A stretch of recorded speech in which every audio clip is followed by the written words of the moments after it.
These are things that people say and do in the sneaker culture that I find annoying. The first is when someone uses the term grail to describe a sneaker that just came out, or a sneaker that you could go down to the store right now and pick up if you wanted to. The definition and application of the word grail is a pretty hot debate topic in sneaker culture. I think it should describe something that is rare, maybe expensive. It should at least be something that requires a bit of effort to get. Applying it to just any old sneaker seems to be robbing it of its intended meaning. It's the same sort of thing with the term GOAT or goated. Everybody is a goat these days. And to me that is contradictory because the meaning of the term is to single out someone or something as the greatest of all time. We can't all be the greatest of all time. And I know that slang is supposed to fly in the face of grammatical convention, but what the hell is goated? Greatest of all timed? That term really only has applicability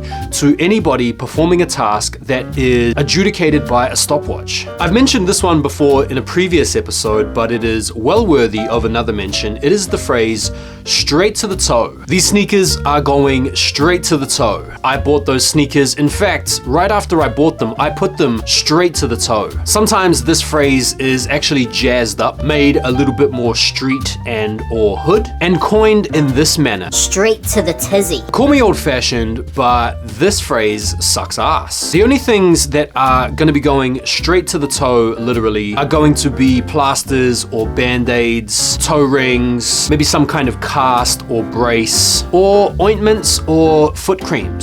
Another term that's really popular amongst the youths or kids out there is the term Percy, which is shorthand for personal. I might cop these for Percy. It's basically slang for I might purchase these sneakers with the intention of using them for personal use. Like, what else were you gonna use them for? Non-personal use. What else can you do with a shoe besides put it on your feet or your toe? Now, the popularity of this term has been borne out thanks to the reselling phenomenon. You see, no longer is it commonplace to just buy a shoe for its intended purpose to wear it. A lot of people will buy a shoe these days with the intention to hold it as an investment or a quick flip to make some profit. And so it's only because of resell that this term exists. And as far as I'm concerned, it can piss off. The next few terms are reseller terms, and the first one is PM is key. This is where a reseller puts a listing up on a Facebook sneaker group or something like that, and they want you to message them directly for price inquiries and negotiations. Like, bro, just post the damn price. Usually it's because the reseller is taxing so much that they don't want to get flamed in the comment section of their listing. This isn't so much a phrase, but it's more this type of reseller behavior that annoys me. It's when a really active reseller posts a pair of sneakers for a price check, as if they don't know what that sneaker is going for, and they don't have the resources or wherewithal to figure out a decent price to sell them for. And let's face it, this reseller has obviously purchased those same sneakers, and so knows exactly what they are selling for in the market. Another one from the resellers is when they are posting want to buys in different sneaker groups or forums or whatever, and they say this: not paying silly prices. This coming from the exact same person that loves to charge silly prices for their own sneakers. Like, this is so annoying. Pisses me off too.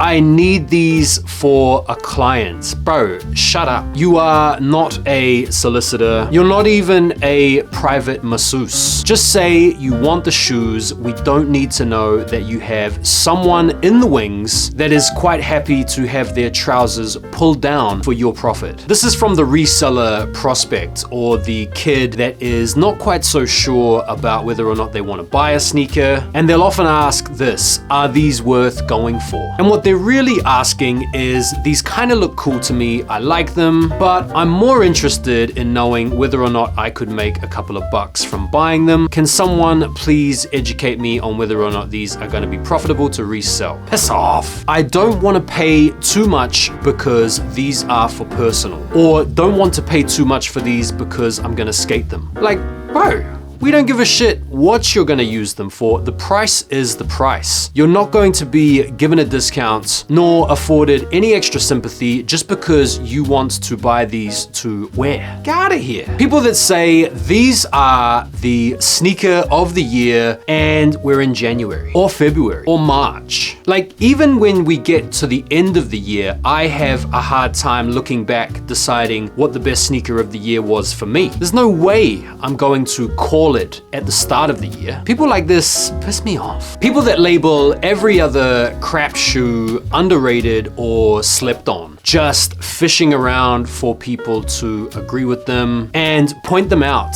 as some kind of sneaker clairvoyant that, in stating that this sneaker is slept on or underrated, has just foretold the future of sneaker culture or accurately prophesied about the next trending crap. There's a reason why a lot of these sneakers are slept on and or underrated, and that's generally, in most cases, because they are shit. I've been needing these for a minute, or I've been wanting these for a minute. This person has just seen these sneakers, and as of 3 days ago, they have been wanting these for a minute. Okay, rants over. No offense, no ill feeling towards any of you out there that may be guilty of exhibiting a lot of this behavior. I've picked out these things to just have a laugh at, really. It's not that deep. And listen, feel free to jot down in the comments some other sneaker behavior that you find a little bit cringeworthy, and I will be sure to add it into the next episode. Thanks as always, guys, for taking the time to watch. Hope you enjoyed it. Hope you had a little bit of a laugh, and I look forward to seeing you on the next video.